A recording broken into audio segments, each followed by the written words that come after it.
Hello students, তোমাদের সকলকে স্বাগত জানিয়ে আজকের ভিডিও শুরু করছি। আজকের ভিডিওর বিষয় ক্লাস 7 ইংলিশ রে অ্যান্ড মার্টিন কোশ্চেন ব্যাংক থেকে নেওয়া মডেল কোশ্চেন পেপার 9। ঠিক আছে, তাহলে চলো বেশি দেরি না করে ভিডিওটি শুরু করা যাক। আচ্ছা, প্রথমে বলা হয়েছে রিডিং কম্প্রিহেনশনের সিন প্যাসেজের এটা অংশটুকু তুলে ধরা হয়েছে। 1-এ বলা হয়েছে read the text and answer the following questions, মানে পাঠ্যাংশটি পড়ো এবং প্রশ্নগুলির উত্তর দাও। When you and I are together, যখন তুমি এবং আমি একসাথে থাকি। You often ask me questions about many things, তুমি প্রায়ই আমাকে বিভিন্ন বিষয়ে প্রশ্ন করো। And I try to answer them, এবং আমি সেগুলোর উত্তর দেওয়ার চেষ্টা করি। Now that you are at Mussoorie and I am in Allahabad, we cannot have these talks. এখন তুমি মুসৌরিতে এবং আমি এলাহাবাদে, তাই আমাদের মধ্যে কথাবার্তা সম্ভব হয়ে উঠছে না। I am going to write to you from time to time short accounts of the story of our earth. আমি তোমাকে মাঝে মধ্যে, টাইম টু টাইম মানে মাঝে মধ্যে লিখে জানাবো আমাদের এই পৃথিবী, যা কিনা বিভিন্ন ছোট বড় many countries and the many countries greater small into which is divided, বিভিন্ন ছোট বড় দেশে যেটা এটা বিভক্ত, সেই পৃথিবী সম্বন্ধে আমি তোমাকে মাঝে মধ্যে লিখে জানাবো। You have read a little about English history and Indian history, তুমি হয়তো বা তুমি অবশ্যই পড়েছো লন্ডনের ইতিহাস মানে ইংল্যান্ডের ইতিহাস এবং ভারতীয় ইতিহাস। But England is only a little island and India, though a big country, is only a small part of the earth surface. কিন্তু ইংল্যান্ড হচ্ছে একটা ছোট্ট দ্বীপ এবং ভারত যদিও এটা একটি বড় দেশ, দো a big country is only a small part of the earth surface, তবু এটি এই যে বৃহৎ পৃথিবী, বিশাল পৃথিবী, তার উপরিভাগের একটা ছোট্ট অংশ। ঠিক আছে, আচ্ছা এইবারে দেখো 1-এর এতে বলা হয়েছে টিক দ্য কারেক্ট অল্টারনেটিভ। এইখানে the writer's daughter lived at, লেখকের কন্যা বাস করত, 4টি অপশন দেওয়া আছে। সঠিক উত্তর কি?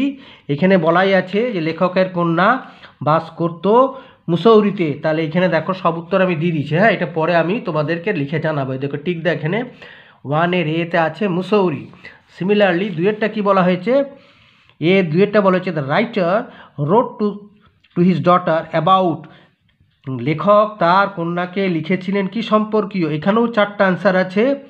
উত্তর হবে কি?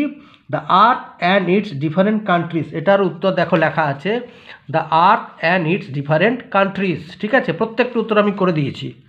আচ্ছা, এবার বিয়ে আছে write T for true and F for false statements in the boxes given alongside. এখানে বক্সগুলো করা আছে, আমি তোমাদের এমনি ট্রু ফলস লিখে দিয়েছি। তাহলে বলা হয়েছে 1-এরটা the daughter of the writer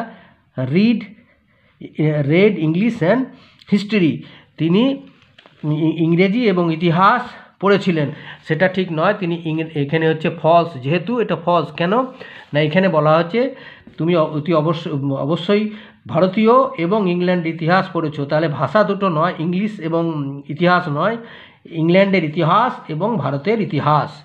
আচ্ছা, বিএড 2-এরটা বলেছে the earth is divided into many countries, ঠিকই আছে, এটা সত্য, ট্রু। সেই জন্য এখানেও দেখো এখানে ট্রু করা হয়েছে, এটা হচ্ছে ট্রু, বিএড ট্রু। আচ্ছা, এর পরেরটা হচ্ছে নাম্বার সি এ answer the following questions taking help from the text, পাঠ্যাংশ থেকে সাহায্য নিয়ে সেখান থেকে ওয়ার্ড বেছে নিয়ে বা মর্ম উদ্ধার করে নিয়ে এই প্রশ্নের উত্তর দাও। সি এর বলা হয়েছে 1-এরটা where does the writer live, writer মানে লেখক কোথায় থাকতেন, এখানে করা হয়েছে দেখো দ্য রাইটার লিভ, যেহেতু এখানে প্রেজেন্ট টেন্সে প্রশ্ন করা হয়েছে, দেখো where does the writer live, প্রশ্ন প্রেজেন্ট টেন্সে আছে, তাই এখানে প্রেজেন্ট টেন্সে উত্তর দিতে হবে the writer lives in Allahabad. Number 2-এ what is the difference between India and England, India এবং ইংল্যান্ডের মধ্যে পার্থক্যটা কোথায়। তাহলে এখানে দেখো England is a small island, England হচ্ছে একটা ছোট্ট দ্বীপ। হুয়ের যখন কিনা India is a big country, যখন কিনা ভারত হলো একটা বড় দেশ। এরপরে হচ্ছে গ্রামার। গ্রামারে বলা হয়েছে 2 fill in the blanks with a or an অথবা দা।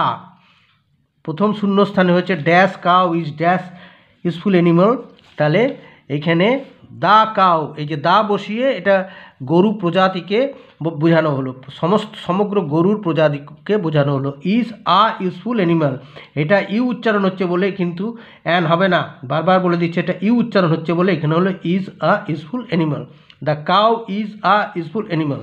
আচ্ছা, পরেরটা আছে dash Ramayana is dash holy book, তাহলে এটা আছে ধর্মগ্রন্থ, সেজন্য the Ramayana, the Ramayana is a holy book, একটা পবিত্র গ্রন্থ। রামায়ণ হচ্ছে একটা পবিত্র গ্রন্থ। তারপরেরটা হচ্ছে দেখো fill in the blanks with the suitable positive adjective or positive pronoun. Positive adjective অথবা পজিটিভ প্রোনাউন দিয়ে শূন্যস্থান পূরণ করতে হবে।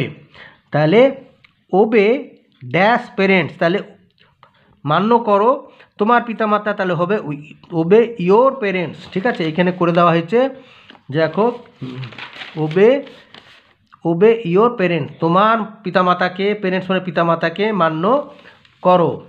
তারপরেটা আছে দিস বুকস আর ড্যাশ, এই বইগুলি হচ্ছে, এখানে মাইন করে দাও, এখানে এই বইগুলি হচ্ছে আমার, দিস বুকস আর মাইন। আচ্ছা, এরপরে দেখো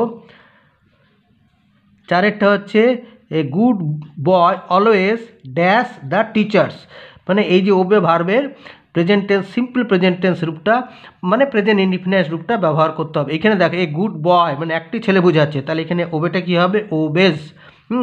এখানে যেহেতু এটা সিঙ্গুলার নাউন সেজন্য এখানে ভার্বের সাথে এস যোগ হবে, তাহলে গুড বয় অলওয়েজ ওবেজ। এই দেখো a good boy always obeys his teacher. ঠিক আছে, আচ্ছা এরপরে দেখো, এরপরে কতগুলো আমি এক্সট্রা দিয়েছি এগুলো, যেমন ধরো রাইট। আচ্ছা, তার আগে দেখো fill in the blanks with suitable degree of the adjectives, এখানে ব্র্যাকেটের মধ্যে অ্যাডজেক্টিভগুলো দেওয়া আছে, এখানে সঠিক রূপটি বসাতে হবে অ্যাডজেক্টিভের। Mister Bose is dash than mister Chatterjee, এখানে দেখো দুজনের মধ্যে তুলনা বোঝানো হচ্ছে মিস্টার বোস এবং মিস্টার চ্যাটার্জি, তাহলে এটা যে কম্পারেটিভ ডিগ্রি, তাহলে হলো কি বিজিটা বিজি আর ইয়ার যোগ হবে, তার আগে ওয়াইটা আইয়ে পরিণত হয়ে যাবে, তাহলে বিজি আর দেন মিস্টার চ্যাটার্জি।